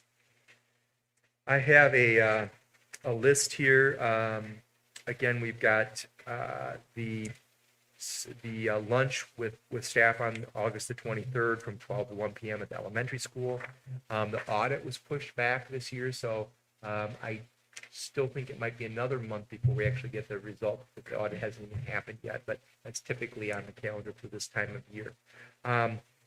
We have a policy committee set for September 21st. Remember that the policy committee is going to be doing things a little bit different this year. There's a Neola policy update, but what we're going to do is read the updates on our own, then come together, make any edits and suggestions, ask the questions that we have in a small group before we invite Scott Brown back, so that by the time that Scott comes in, we've got our questions prepared and ready to go for him. We would also need to bring, usually in the fall, we bring the facilities committee a meeting, or facilities group back and communications back, kind of start out the year. So I will be reaching out to those committee members to see if there's some good times. Wellness will still meet this month once I can connect with a date with Mrs. Johnson. And then I know we've had some questions from board members about testing.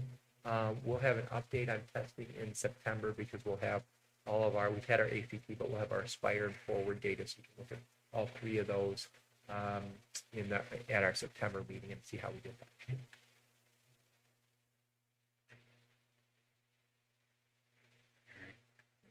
Anything else? Any other board members have?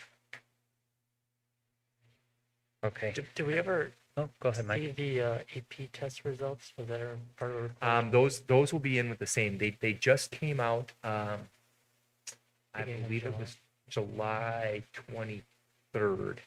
And so students have theirs. You'll get those as a whole when we come back in September, though. Those will be included in the data. Nate, when we were talking about professional development plans, you had mentioned mental health. How is that going to be incorporated into that? Yeah, so remember there's a couple of things that we have happening, including a suicide awareness. That was part of the grant that was happening. The other thing that's part of some of the other grants that Student Services have been working on is community outreach and opportunities for families and for our students. The recent family night at the pool was a pretty big success. Had no idea what the expectations were going to be on how many people might show up for that. I know one of the counselors was hoping for maybe 35 families. We ended up with well over 150 families, which was great. A way for the community to come out, use the pool, ice cream. That was all paid for through a grant that we're working on now. The other thing that part of that grant will do is have a curriculum in the in courses so that students will have a way to identify, maybe with their own friends or peers, if somebody looks like they might need some help. How do they approach that? Whether it's them doing that or at least to identify so they can report themselves. I don't think so and so is. They're not talking as much. They seem different.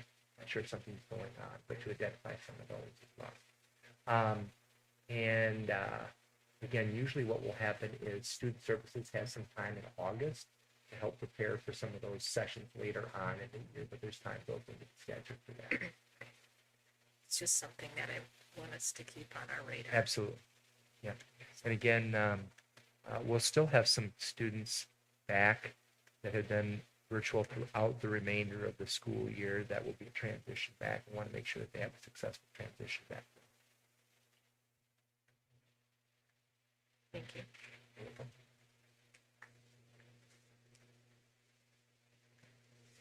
And then future board meeting, we'll have another regularly scheduled meeting September 13th. Then we talked about, they had one committee meeting. Yeah, and that's September 21st for policy committee. And Barb had a good suggestion too, that even if a board member may not be on a committee, what I'm going to do is just to let the whole board know. For example, like policy is going to meet on the 13th. You know, negotiations will meet with bus drivers on this day, just so that you might not necessarily be on that committee, but the board has an idea of what else is happening that might not Sure. be in their purview. That's a good suggestion, yeah. Yeah. And Kelly, do you have that updated committee list?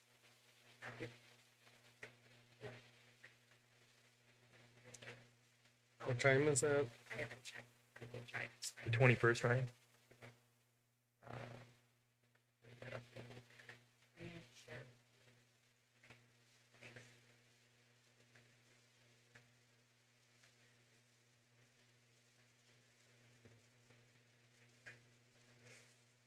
Done. Nate looks for that then for you, for Ryan. Then we'll move on then with the contemplated motion to convene in a closed session under Wisconsin statutes 19.85, paren 1 CF for consideration, including action if appropriate regarding employment, promotion, compensation, or performance evaluation data of potential employees.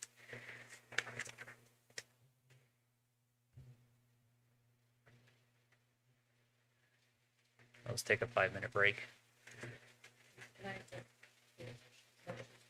I'll make, Oh, no, yeah, so sorry. I'll make We a do, motion yeah. to move into closed session. First. I'll second.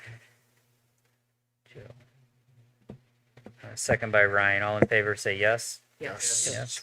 Any noes? All right. Right.